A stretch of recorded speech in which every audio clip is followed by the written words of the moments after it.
কবির বর্ণনায় বর্ষাকালের রূপমাধুরী অসামান্য। বর্ষাকাল রোমান্টিক, মেঘদূতের থেকে শুরু করে আবহমান কাল ধরে চলে আসছে বর্ষাকালের রূপবন্দনা। অথচ বর্ষাকালে ভোগান্তির শেষ নেই। কবি লেখকরাও হয়তো তা বোঝেন। সুমন কবিরের একটি জীবনমুখী গানের শেষ লাইনে তাই বলা হয়েছে, বর্ষাকালের নাম রেখেছি আহম্মক। অতি বৃষ্টিতে যে ভোগান্তি হয় তা হাড়ে হাড়ে টের পাচ্ছেন আতাপুরের আদিবাসী পাড়ার বাসিন্দারা। কারণ লাগাতার বর্ষণের ফলে হাঁটু সমান জল, কাদা রাস্তায় নাকাল সুন্দরবনের আতাপুরের আদিবাসী পাড়া। বসিরহাট মহকুমার সুন্দরবনের সন্দেশখালী 2 নম্বর ব্লকের কোড়াকাঠি গ্রাম পঞ্চায়েতের আতাপুর নতুন পল্লীর রাস্তার হাল বেহাল। বর্ষা এলেই নিত্যদিনের দুর্ভোগ আরও বাড়ে। দীর্ঘ কয়েক বছর ধরে এই এলাকার মানুষ চরম সমস্যার মধ্যে দিন কাটাচ্ছেন। রাস্তার উপর জমে থাকা হাঁটু সমান জল, আর তার সঙ্গী হচ্ছে পিচ্ছিল কাদা। এমন অবস্থায় স্কুলে যাওয়া থেকে শুরু করে হাট বাজার বা অসুস্থ রোগী নিয়ে যাতায়াত সবই হয়ে উঠেছে দুর্বিষহ। বৃষ্টির দিনে কাদাযুক্ত রাস্তার উপর দিয়ে হাঁটা তো দূরের কথা, সাইকেল বা মোটর সাইকেল নিয়ে বের হওয়া কার্যত অসম্ভব হয়ে দাঁড়ায়। অনেকেই নিতান্তই প্রয়োজন ছাড়া বাড়ির বাইরে বের হন না।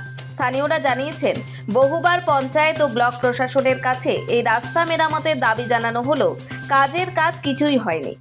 এইভাবে কাটায়, এই বাচ্চা কাচ্চা পড়াশোনা করতে যায়, এই বয়স্ক মানুষগুলোর সুবিধা অসুবিধা কোনো একটা ভ্যান যায় না, তাদের ওই কলে করে নিয়ে যেতে হয়।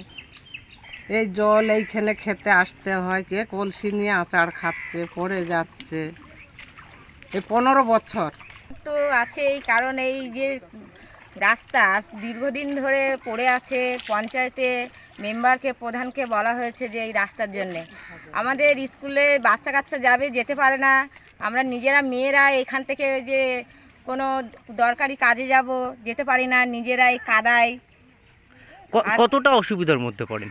অসুবিধাটা তো প্রচুর অসুবিধা। কতটা অসুবিধা বলবো? প্রসূতি মায়েরা গর্ভবতী মায়েরা তো যেতেই পারে না, কারণ নিয়ে যেতে যেতে তো কাদায় তো পড়ে যাওয়ারই অবস্থা।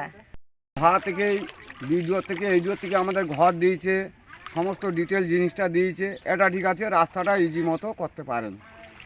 কেননা দিনের পর দিন চলে যাচ্ছে, মাসের পর মাস চলে যাচ্ছে, বছরকে বছর চলে যাচ্ছে, কিন্তু মেম্বার প্রধানকে জানিয়ে আমরা এই পর্যন্ত কোনো সুযোগ সুবিধাটা পাইনি। বর্ষার সময় জল নিকাশির কোনো ব্যবস্থা না থাকায় জমে থাকা জলেই তৈরি হয় কাদাস্তর। গ্রামের প্রবীণরা জানাচ্ছেন, রাস্তায় হাঁটু সমান জল, তার উপর পিচ্ছিল কাদা। প্রতিদিন এই দুর্ভোগ নিয়ে আমাদের চলতে হচ্ছে। রোগী নিয়ে বের হলে ভ্যান অটো চলতে পারে না, বিপদে পড়তে হয়। এলাকার মানুষের দাবি, দ্রুত এই রাস্তা পাকা করতে হবে এবং সঠিক নিকাশির ব্যবস্থা করা হোক, যাতে বর্ষার সময় আর দুর্ভোগ পোহাতে না হয় তাদের। সুন্দরবনের একাধিক নদী থাকা সত্ত্বেও নিকাশি ব্যবস্থা এতটাই বেহাল, যার কারণে গ্রামের জল নদীতে যেতে পারে না, আর তাতেই দুর্ভোগ পোহাতে হচ্ছে সুন্দরবনবাসীদের। তারা জানেন না এই দুর্ভোগ থেকে মুক্তি মিলবে কিভাবে। বর্ষাকাল তাদের কাছে রোমান্টিক কোনো বিষয় নয়, তাদের কাছে বর্ষাকাল মানেই ভোগান্তি। নোবেল বাংলা।